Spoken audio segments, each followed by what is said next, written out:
Good evening, everyone. I'm Jamison Euler. And I'm Wendy Ryan. Thanks for joining us. First tonight, the 14-year-old boy's attorney is speaking out tonight about evidence he says can prove that boy is innocent. Our Jacqueline Inglese joins us live with the new developments. Jacqueline? Defense attorney Jamie Garcia says this arrest affidavit doesn't tell the whole truth about what happened here at Land O'Lakes High School Monday afternoon.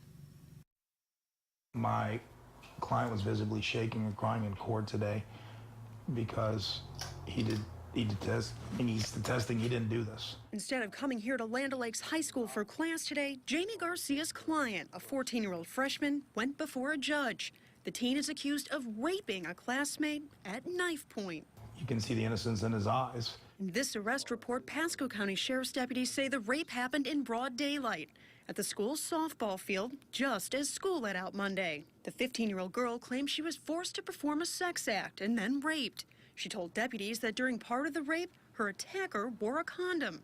But it's what this report does not say that is Garcia speaking out. My client is the person who went to law enforcement afterwards to report this. Garcia says his client and the 15-year-old girl briefly dated, but his client broke it off a couple weeks back. The alleged victim may in fact have been the aggressor in this. Garcia says there's evidence that proves the girl lured his client to the field. Sending, as I think the children call it, sexting, as far as naked pictures of herself, as well as provocative email text. Garcia contends that his client fooled around with the girl and admittedly put on a condom, but decided at the last minute to stop. And I think that might have hit a little too close to her. Deputies did find a condom on the field, but never found a knife. The actual description of the knife is the knife. There's no description of the length, the color, handle.